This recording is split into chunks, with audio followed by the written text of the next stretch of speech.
弟兄姐妹早上好啊！好，都睡醒了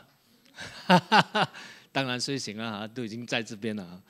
早上我跟我太太在聊起她将要去的一个读中做一个演讲教学，他们早上8点就在学校集合做运动我们才说一定是教书教习惯了早上8点 training 还要早上8点来所以我看你们应该也是习惯了每个礼拜这么早来教堂这个是一个很好的一个属灵的纪律属灵的纪律呢，是从我们每一次的重复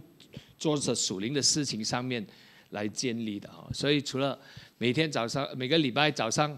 你们坐在教会，我们应该也每一天都灵修祷告，维持这个灵修的属灵的纪律，这样你就能够成长和成熟了OK， 好，那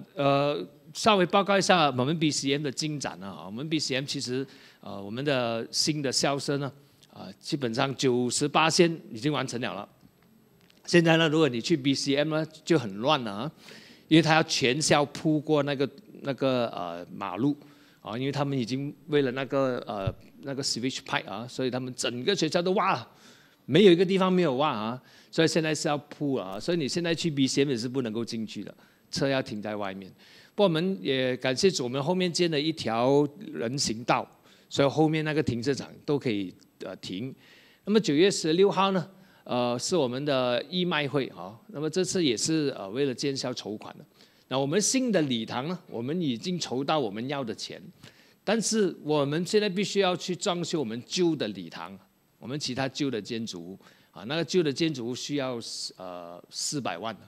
400万，现在我们已经有400千1/10所以这一次的筹款义卖呢，也是要用在学校的装修其实我们还有很多装修在后面跟着来的啦，也是逼着我们要装修，不装修它就开始漏水我们的大礼堂已经开始漏水等等所以请为我们祷告也来支持我们。那么今天早上呢，跟你们讲一段经文，以西结书第1章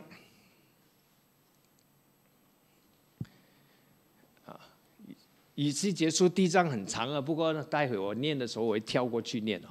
以西结书第1章要跟大家来看这个从北方狂风来的上帝他是个怎么样的上帝所以很好，你们一早就听这场道保证你今天精神爽朗请听我念出神的话语。我正观看，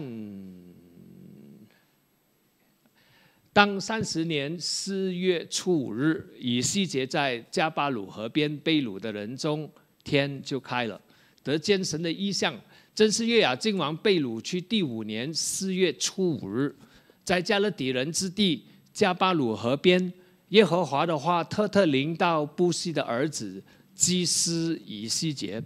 耶和华的灵降在他身上。帮我按了，这个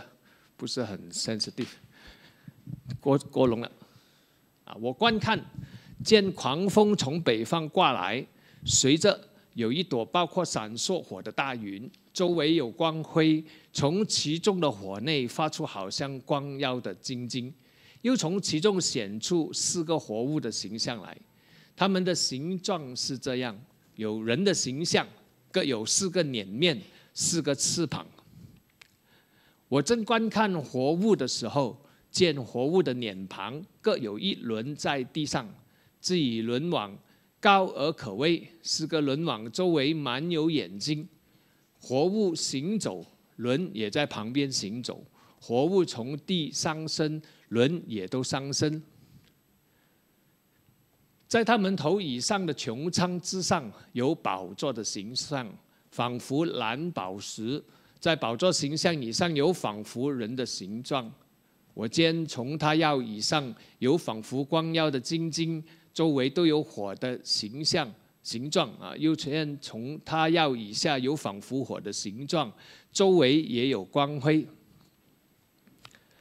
下雨的日子，云中红的形状怎么样，周围光辉的形状也是怎么样。这就是耶和华荣耀的形象。我一看见就俯伏在地，又听见一位说话的声音。那这一段经文呢，其实是讲到以西结他被上帝呼召的时候啊，他看到的异象啊。所以你一直读了第1章，一直要读到第3章，15节就结束了哈，他那个异象就结束啊，然后上帝就开始跟他说话。那一开始的时候呢，就提到2个日期，所以你看下一个 slide 的时候，他讲2个日期。第一个日期呢是30年4月初5日 ，OK， 这大概可能就是以西结看到异象的时候，他30岁啊，那天30岁。不过呢，还有第2个日期呢，就是讲约雅敬王被掳去的第5年4月初5日。那约雅敬王原来是在犹大做王的，不过因为巴比伦啊尼布甲尼撒攻打耶路撒冷，就把这个王掳去，抓到去北方，抓到去巴比伦那里啊。所以那一年他看到异象的时候，以西结看到异象的时候是约雅敬已经被抓去5年了。OK， 已经被抓去5年，所以前面那30年大概就是他当时的岁数啊。那么，以西结大概25岁的时候就被抓了。我们没有试过被人家抓走啊，最好就不要了啊，因为抓走的话就是不好的事情发生了啊。不过这个很不得了啊，因为他这一个是属于国家灭亡，然后被抓走。那我们现在坐在这边的，大家都没有经过国家被灭亡啊！昨晚我太太在唱《满江红》啊，讲怎么介绍《满江红》啊，《满江红》不是考试全部红鸡蛋啊，《满江红》是岳飞写的那个他精忠报国，但是国家灭亡，面对敌人的时候，他那一腔的热血啊，不过最后国家还是被人家侵略了。那我们没有经历过这样的事情。不过对当时来说，经历过的人，我们可以想象的，你的财产不再是你的财产，你的国家不再是你的国家，甚至可能讲的语言都要改了啊！当时他们去到巴比伦，就必须要讲巴比伦话了，所以他们被抓进去那边呢，这也不是第一次被抓，这不是第一次被抓啊，这是第2次。第一次是谁呢？第一次呢，圣经记载就是但以理。但以理是第一批被抓去的，不过后来抓去了以后呢，犹大王不太听话啊，他们要反抗，所以巴比伦又来打第2次，所以就抓以西结他们这一批约雅敬王第2批啊，还有第3次的啊，不过第3次整个国家灭亡了，圣殿被毁了，城墙被毁掉了，整个国家没有了啊。当时候呢，就是这个耶利米当时看到的那个异象。他看到了啊，那么为什么约雅敬和以西结会被抓到巴比伦呢？当然不是因为国家比别人差了啊，主要原因是因为他们不听神的话啊，他们有神的话语，不过不听啊，不听有很多原因的，可能没有读，所以他就不懂怎么听咯啊，不读哪里知道怎么听呢啊？所以你要读，你才知道有怎么听，又或者是读了以后不跟。我可以读了吗？读了以后你不跟啊，这个就看你的意愿了再不然呢就是读了以后乱跟就是说神的意思他没有读清楚，他读歪了啊，那么就用圣经了用来说上帝是这样说的啊，咱们乱做。当时候在犹太人以色列里面就出现这样的情况，一种呢就是不懂神的话语，你没有读过第2种呢就是读了。不听他的话，不跟，读了以后觉得，哎呀，哪里可以这样子用这个方法来治理国家，我们就完了。第3种呢，读了以后他乱解，所以当时候以西结和耶利米他们都在责骂那一些解圣经的那些祭司责骂那些属灵领袖，你们乱解神的话语，把他们带到去坟墓。所以因为这样子呢，神就审判他们。派了很多先知告诉他们，讲了几百年了，这种先知不是讲1次讲几百年了。所以如果你听到有一个先知跟你说马来西亚怎么样可能是100年过后才发生可能你死了以后都还没有看到了当时神透过先知最少派了10多个先知向他们讲话，从以赛亚，从这个弥迦一直讲下去，一直讲到耶利米的时候，他们都不听。你说有人这么硬頸的吗？有啊，因为你读以西结第2章，神就称呼这群以色列人是颈硬的人，硬頸，那个颈很硬啊。你们的颈硬吗？现在？我看你们都叮不动了，要就入定。那神派了很多先知提醒他们，要他们回转，不过没有人要听结果呢，就神就先差了亚述攻打北国以色列，只要以色列就完了，北国以色列完了。已经有一个北国以色列完了，那10个支派已经输掉了，他们还不改的有可能这样的吗？有啊，我们通常看到人家变税的时候，我们就说：“哎呀，你就早就不应该这样了，就是因为你没有祷告啊，你没有做这个，没有做那个，所以你变成这样子啦。我们的上帝是烈火啊！”等一下我会讲上帝是烈火，我可能对着我自己讲。我们有时候看到别人跌倒的时候，我们说：“哎呀，因为他不爱主，他没有常来教堂。”他读圣经，他没有读圣经，没有祷告。如果你是南国犹大，你看到你北方的那10个支派以色列，北国以色列被灭掉了，你们会怎么样呢？有了这样子一个例子，那个南国还不会警醒有时候我们读圣经，我们就说，如果我是在旧约，我应该不会像他们这样子。不过你要小心因为圣经说，你什么时候觉得自己不错的时候魔鬼撒旦就在门口了我们要小心。所以有这么多的人经历了这么大的事情，南国犹大还不听神的话，所以你知道他的颈有多么硬打都打不下。结果上帝就审判他们，让巴比伦来毁灭掉他们。那如果你看这个下一个 slide 地图呢，你就看他从以色列下一个 slide 有个地图了，把他带到去这个加巴鲁河边有多远有多远这个电脑慢了是吧？你看有多远？很远了很远了。这个以色列，然后这个巴比伦这个巴比伦现在你坐飞机就很快了这个这应该是伊拉克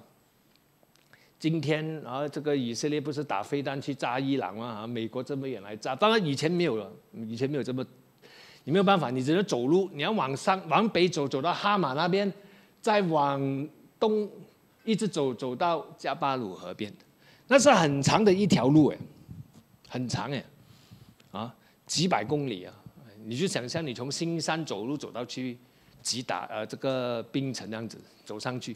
要走多远？然后边走的那条路也不是这么好走的因为你一边走，旁边的人就边骂你，他就骂你战败国，你这个是走狗就人丢东西丢石头吐口水大概耶稣走的那条路就是这样了总之他们就好像过街老鼠这样子一直走过去，要走到去巴比伦才能够停下来。然后停下来什么都没有了，他们就在那边什么都有，因为他们本来是游牧民族嘛，什么都有，后来什么都没有是在这个时候，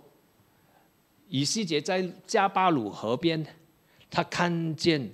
上帝来了。你看下一个slide经文怎么讲？他看的时候，见狂风从北方刮来，从北方刮来那北方有一朵闪烁火的大云。对以色列人来说，北方一直都是敌人来的地方。你看下一个 slide， 你看到那个地图的时候，你知道他们的敌人每次都是从北方来的。亚述从北方来，这个不懂照到没有去到那边没有了。亚述你看从北方来，后来巴比伦从北方来，巴比伦以后就是波斯帝国，又是从北方来的虽然在东方，但是他走上去到北方后来呢，到希腊也是从北方来的，到耶稣时代，罗马也是从北方来的。如果你读启示录，最后那场战争也是从北方来的。他们的敌人一直都在北方来，不在南方。南方是哪里？南方是埃及。埃及在圣经里面，它有一个特殊的角色的，就是每一次以色列人重要人物有难的时候，都跑去埃及的。亚伯拉罕，迦南地饥荒，他跑去埃及。这个约瑟也被卖到去埃及，结果雅各一家人去埃及，对不对？连耶稣逃难的时候也逃去埃及所以埃及在圣经里面有一个很特殊的角色。但是神又叫以色列人不要去埃及去买马，去买战车所以很奇特的上帝的安排。所以他们敌人一直都从北方来所以现在上帝也从北方来那如果你是以色列，你是以西结，你坐在那边，你会想，你会怎么样想到底这个看到的这朵云上面应该不是孙悟空了，因为孙悟空的筋斗云他一个人坐而已嘛，所以小云他现在看的这是大云，因为等一下你会看到他的四活物等等很多嘛，一定是大云你会怎么样想？到底这朵云来是对我好的，还是对我不好的？你有印象耶稣亚问过这句话吗？有一次耶稣亚在看着耶利哥的时候，突然间有一个人站在他前面，他就问：你来帮我的还是来害我的吗？所以你遇到一个很奇特、一个很可怕的形象的时候，你自然会问他到底是对我好的还是对我不好的不过当时他看到什么呢？你可以看下一个 slide， 你就看到他先看到四活物有4个天使。这个天使呢，每个天使都有4张脸，不是四面佛不要搞错只有4张脸而已这种几张脸呢，在古今东常出现的这种神明不过这个呢是天使有狮子的脸代表勇气能力，有鹰的脸代表速度，有牛的脸代表声誉神圣，有人的脸代表尊严和高贵。然后有四个这样的天使，每一个有4张脸一人在一角正方形。然后他还看到什么呢？你看下一个 slide 我们今天没有读这经文，我快一点给你看。就是他看到每一个天使旁边都有一个大轮，大轮里面还有另外一个轮，所以轮中套轮然后这个轮呢有很多的亮光，有火。以后你如果读下面后面的话呢，你就发现原来里面有火炭因为将来天使要从那边拿个火炭来审判这个耶路撒冷的。以后你在这个以赛亚看到的那个异象的时候，天使又拿火炭来接近他的嘴巴了。如果你看启示录也有这个火炭丢到地上，是个审判来的所以你会注意看到这个轮子有很多眼睛。我们看启示录也看到有很多眼睛，不过这个眼睛很可能是宝石古代他们古今东他们提到眼睛的时候，他们要描写宝石，他说宝石好像眼睛你们有没有宝石然后有就不要告诉我，你们回家去看看你的宝石是哇，你可以看到眼睛可能是你的眼睛不然有很多眼睛，然后闪亮亮，所以有光有火。然后他还看到下一个意象是什么你看他们下一个 slide， 你可以看到它除了有4活物，然后有这个轮，这4活物上面有一个穹苍，穹苍就是说它有一片很广的一片地，然后穹苍上面有一个宝座，宝座坐在一个像人的人不能说像人的人很奇怪我这个形容词，看到一个像人的人物又是人他坐在那边什么都看不到，只看到光和火，还有看到那个彩虹。刚才我们有读到这段经文了。那4个活物抬着一个宝座，然后这个宝座看不到它的样子，只看到全部都是火光，大概太亮了，所以看不到样子了他看到这样的一个形象，当他看到的时候，他没有办法，他就俯伏在地了他说这是上帝荣耀的形象。那我觉得以西结很大胆，因为他看到他四活物他都不会倒哦。如果你看到有一个活物有4张脸在你面前飘，你早都吓到腿软了，对不对？他也可以看到有4个哦，然后还可以看到旁边有人哦，所以以西结大概很大胆啊。他看到一个北方来的异象，哇！他一定先看到下面了啊，因为从上面来嘛，他站在下面，所以他应该是先看到那4活物，还有那4个轮。但是他看到的，我们其实还没有读到啊。他的移动是很快的，好像闪电这样子，咚咚咚咚咚，这样就飞过去了。哇！看到这样还不怕，他只有看到坐在宝座上的那个形象的时候，他意识到这就是上帝荣耀的形象，然后他整个人就倒在地下，倒在地下。那有时候我们可能会问，上帝已经审判了这些以色列人，为什么还要向他们显现呢？我们说神可能向那些有成长、有成熟的基督徒向他们显现啊，因为他们很好嘛，啊，向牧师显现啊，因为受过神学训练嘛，他应该是最圣洁的了。为什么上帝不向那个在耶路撒冷的祭司显现，反而跑过来在巴比伦向这些被掳的群体显现呢？那如果你有读这个耶利米书呢？耶利米已经讲了，耶利米说，上帝会离开耶路撒冷，然后去和被掳之民同在。你知道，在当时候，当以色列人被掳，那些被掳走的都被住在耶路撒冷人说，你们都是上帝所咒诅的，你跟以色列没有关系，因为你已经被上帝赶出去了。住在耶路撒冷的人还说，我们还在耶路撒冷，我们有圣殿，我们非常非常的好，很好，因为神在我们这边，神在这个耶路撒冷里面，神在圣殿里面，因为圣殿在，我们还有大祭司，我们还有君王，神的祝福还在。所以那些被抓走的，你们是被上帝咒诅的人呢。当时是这样子的。如果你读以西结后面啊，以西结就跟他们说，你们这些住在耶路撒冷，不要以为你们就是他们说我们就是那个锅啊，里面的肉都是我们的，很高兴啊。但是以西结转过来说，不是，那个锅是上帝审判的锅，你们是里面的肉，被上帝审判的。为什么上帝不在耶路撒冷的圣殿里面，要跑到去巴比伦？有时候，我们如果不认真的去看我们的生命的话，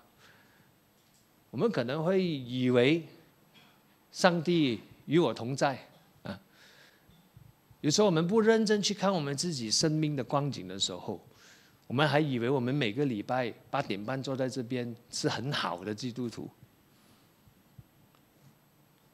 神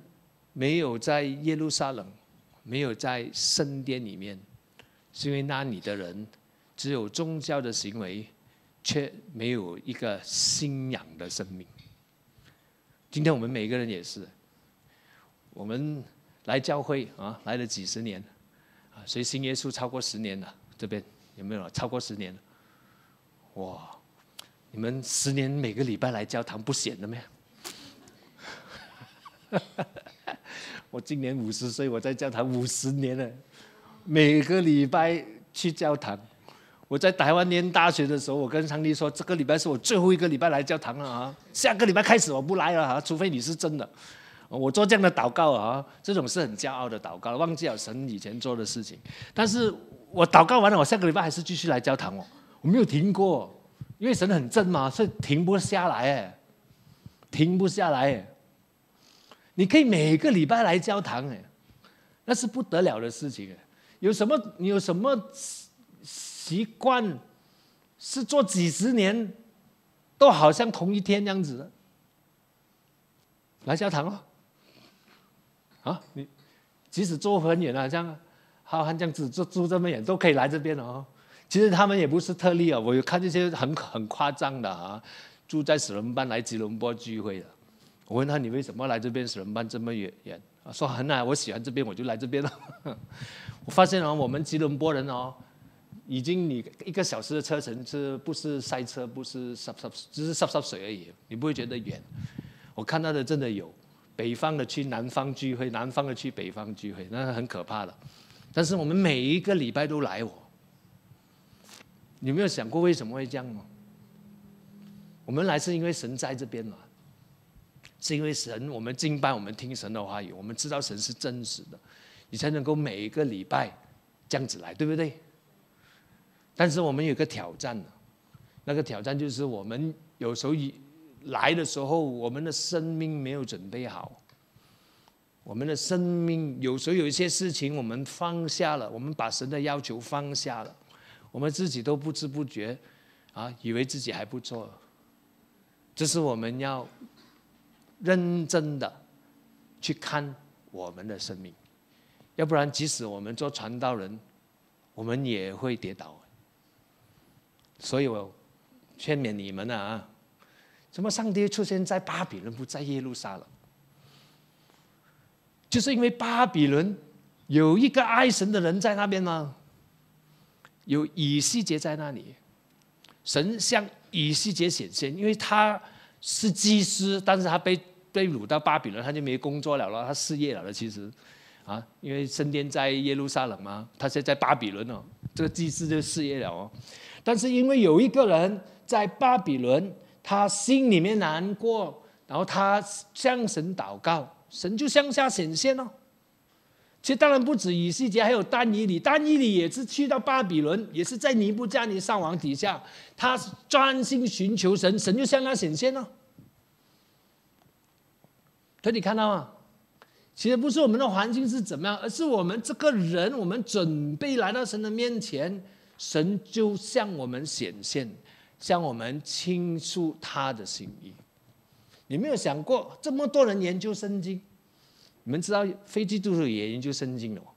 也有一些圣经学者不是基督徒他们可能是佛教徒可能是回教徒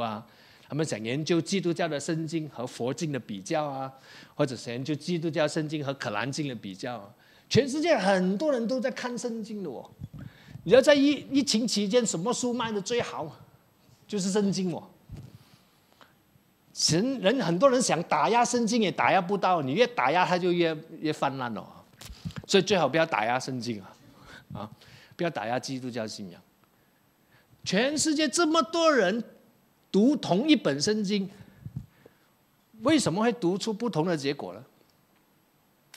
为什么会读出不同的生命来呢？有些人读了以后，生命没有改变了，仍然很恨以前的那个伤害他的人，仍然呢，很多苦毒在心里面仍然呢这个不太祷告仍然还是每一天生活没有什么改变。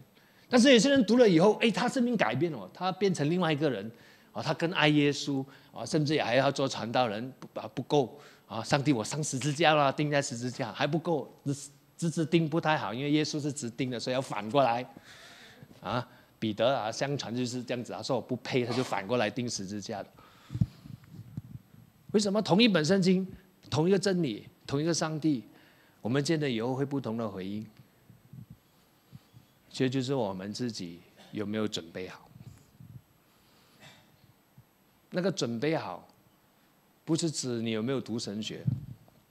而是你对上帝的心，你认识他吗？你有准备好吗？所以耶稣呼召的门徒有很基层的打鱼的很基层的，当时候打鱼就是读不到书了他们不过以前也没有什么书读了不过也有书读的读的那种一读就读哲学的因为当时候没有大学嘛，他们很多都是家庭做什么事业他就跟着学什么事业咯。所以耶稣是木匠，因为他爸爸是木匠嘛所以是家传的，全部是家传的。所以神呼召各种不同背景的人，只因为他们的心里面准备好看见上帝。你们今年的主题成长和成熟，你准备好看上帝吗？以西结神向他显现，因为他准备啊，不过他都觉得不够哦。当他一看到神的荣耀形象的时候，他是什么啊？他腿软掉了，他倒在地上。为什么他腿软？因为他看到那个形象吓死他了。你有想过你的上帝是怎么样的神吗？他是烈火，烈火，火啊，烈火啊！烈火就是你看到火，你不能碰它了，你碰它会被烧死了。烈火，在圣经里面，烈火有2层意思的。第一层，它是上帝的审判，所以它出现的时候是审判。但是第二个，在新约改了，耶稣要用圣灵和火给你们施洗。那个烈火变成炼净，使我们成为纯正的好的器皿。我们的上帝是烈火，欺瞒不得，不能骗他了，骗不到他了。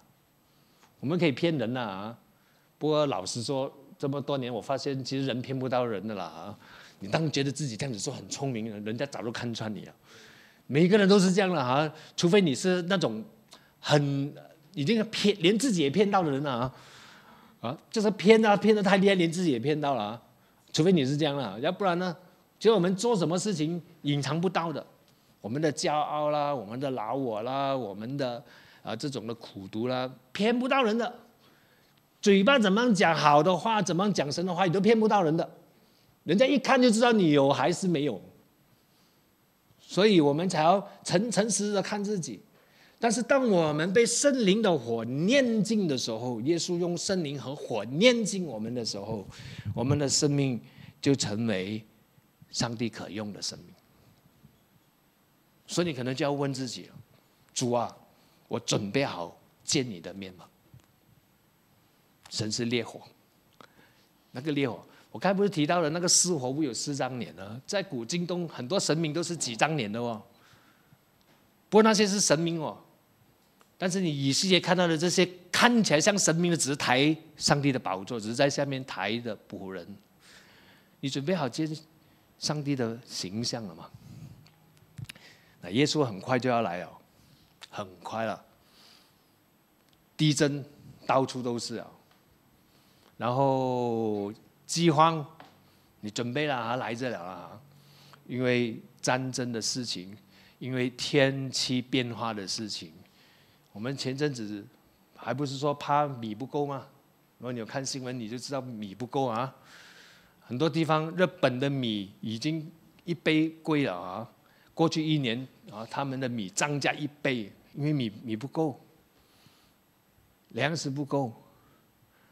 然后有看到国家打仗嘛，国打国啊，以色列打不停，不懂是打上瘾啊，还是那个总理要保护自己继续打仗。乌克兰连柬埔寨、泰国都可以打哦，像马来西亚不懂会不会蠢蠢欲动，我们也要打一打了。我们没有啦，我们就打那个国旗掉反的那个而已了。那种就是国家之间的战争、民族之间的战争，其实越来越多，甚至于今天，这个经济学家说的啦，共产主义和资本主义，尤其资本主义，不懂要去哪里，他们要倒台的了。大家都不懂世界将要变成怎么样。在这么多耶稣再来的迹象越来越明显的时候，我们准备好了吗？我们准备好了。你准备见到上帝这个形象吗？不过感谢主啦啊！其实圣经一直这样描写神哦，神是有怜悯、有恩典，不轻易发怒，且有丰盛的慈爱。他不长久责备，也不永远怀怒。他没有按我们的罪过待我们，也没有照我们的罪孽报应我们。其实住在巴比伦的那一群被掳的群体，大部分人都是不听神的话的，大部分。因为要不然呢，不会在以西结第2章跟以西结说你去讲就可以了哈，他们一定不听你讲的话。然后他们呢是颈很硬的人，他们一定不听你的。但是你不用怕，我让你的颈更硬，他们的额头好像铁板样子，不用怕。以西结，我让你的头额比他们更硬，因为他们是不听的。那一群住在巴比伦，大部分人都不听神的话语，但是上帝还是去告诉他们，差派先知在巴比伦那里兴起先知，告诉他们神的话。所以你看到我们上帝就是不长久责备，不永远怀怒，但是他定不会说有罪的为无罪，神还是公义正直的，所以我们要小心我们自己的生命。那是不是听了以后今天精神爽朗？你不懂怎么回应我？到底我要成为以西结，还是以西结宣告的那些对上紧硬的人？那就取决于你对上帝的态度。那态度其实是一个真心的态度。我们可以，既然我们可以每个礼拜都来教堂，这样没有什么理由你不会去追求上帝。这么难的事情，你这么多年你都每个礼拜来教堂哦，所以显示你里面你的属灵生命里面有一定的属灵生命的根基，你一定有一定的。你在教会听了这么多年的道，你听了，你有一定的根基的。而是我们这个时候，我们需要的是回转去到神那里。主啊，你如果是荣耀的上帝，如果你是这么伟大的神，今天求你用圣灵和火来炼净我的生命，好让我的生命更像你。你知道这个祷告很好，不单指年少少年人祷告很好，这个甚至于年长的这个祷告都是一个很美的祷告。因为我们的生命是一个成圣的过程，我们从信耶稣，我们一直成长。我们中国人还有一句很聪明的话，我们说不进则退，你没有进步，你就开始退步了。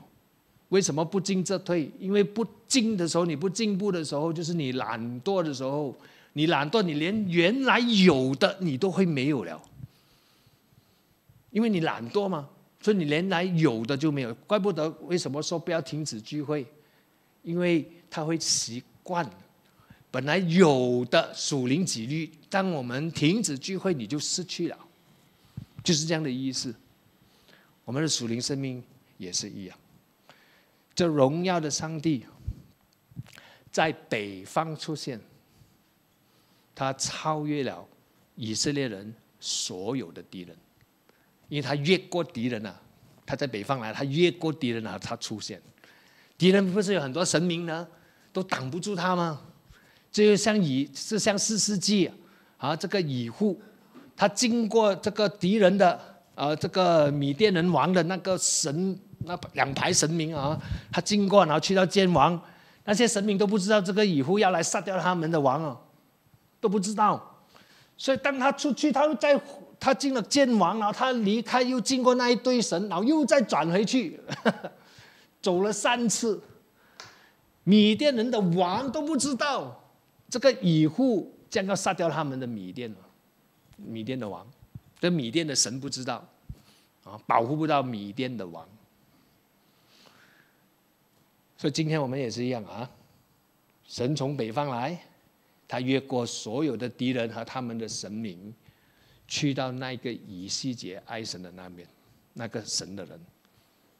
所以今天我们也是一样，你不要怕你的困难有多大，上帝肯定比他们大。神可以越过去那个困难，然后去到你的生命里面，向你说话。这是我们的神，是烈火，很有能力，但是他同时又是慈爱的神，他不长久责备，他还是希望我们能够回转。那这是一个提醒。那么希望今天这场道呢，给你有一些的提醒、准备，我们要准备的，我能够迎接这个坐在宝座上的这个王吗？你能够迎接他吗？准备好了吗？耶稣要再来的了，很快的了。不过很多时候我们觉得，哎呀，好像做得不够好。不过这个态度就对了。你来到神的面前，主，我软弱，我需要你，你是我的一切。刚才我们唱的第一首歌，主，你是我的一切，我里面有多少你都知道了吗？带着这个谦卑的态度去到神的面前，神啊，你是慈爱的，我是软弱的。主啊，你总叫那个骄傲的降卑，那谦卑的主，你使他升高，是因为我们看我们的生命看得合乎中道。主啊，今天早上帮助我们。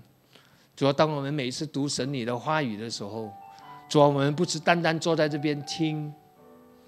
但是圣灵啊，我们向你开放，愿你用神的话语来念进我们，准备我们。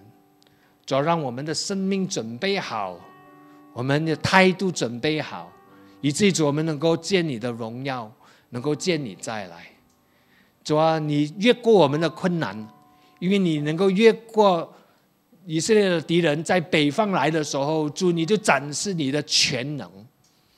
主啊，你有狮子的能力，你有鹰的速度，主啊，你有牛的那一个生命力，主啊，你有人的那一个的尊严、尊荣、荣耀，主啊，这些都成为装饰品，在那个下面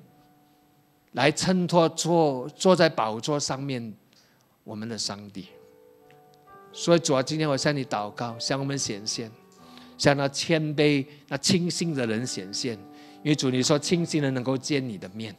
主啊，今天让我们能够遇见你，让我们能够遇见你，在我们的困难里面遇见你，在我们的软弱里面遇见你，在我们的失败里面遇见你，主要在我们的缺乏里面遇见你。因为主我们遇见你的时候，主要我们就满足了。我感谢你主耶稣，赐福我们在座每一位。主要当我们让这首歌来向你倾诉的时候，主要这是我们的祷告，这是我们的祷告。你是我的一切，你是我生命里面的一切。所以主啊，求你今天悦纳我在你前面的祷告，好让主啊，我的生命好像以西结一样